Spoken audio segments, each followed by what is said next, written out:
Guys ఈరోజు evening అయితే బయటకు వెళ్ళాలి. సో అందుకే ఇంట్లో ఉన్న డంబుల్స్ అయితే వర్కౌట్ చేసుకుందాం అనేసి ఫాస్ట్గా కాంటినెంటల్ కోల్డ్ కాఫీ అయితే తెచ్చేసుకున్నాను అనమాట. ప్రీ వర్కౌట్ ఇది తీసుకొని మీకైతే ఈరోజు నా బ్యాక్ అండ్ బైసిప్ వర్కౌట్ అయితే చూపిస్తాను ఇంట్లో ఎలా చేసుకుంటాను. సో అది తాగిన అరగంటకి అయితే వర్కౌట్ స్టార్ట్ చేశాను అనమాట. అండ్ బైసిప్స్కి అయితే 3 వేరియేషన్స్ చేస్తున్నా. ఫస్ట్ వచ్చేసి డంబుల్ కర్ల్స్ అండ్ దాని తర్వాత అయితే బార్బెల్ కర్ల్స్ చేస్తున్నాను అనమాట.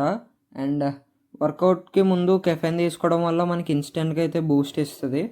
అండ్ దాని తర్వాత ఆ డంబుల్స్కే 3 kgs వెయిట్ యాడ్ చేసుకొని హ్యామర్ కర్ల్స్ అయితే చేస్తున్నాను అనమాట. సో చెరుకొక హ్యాండ్ 7 kgs వేసుకొని చేస్తున్నా. సో ఇప్పుడు బ్యాక్ వర్కౌట్ కోసం అయితే 30 kgs వేస్తాను అనమాట వెయిట్.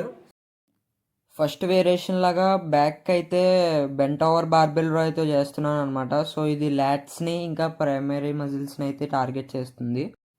సెకండ్ వేరియేషన్ వచ్చేసి ల్యాట్ పుల్ డౌన్స్ అనమాట. ఇది నా తెరా బ్యాండ్తో అయితే చేస్తాను ఇంట్లో ఉన్నప్పుడు. సో దీనికైతే బార్బెల్ రాడ్ కనెక్ట్ చేసుకొని కూడా చేస్తాను అనమాట. జిమ్ కంటెంట్ నచ్చితే చెప్పండి, అది కూడా చేసేద్దాం. Okay bye.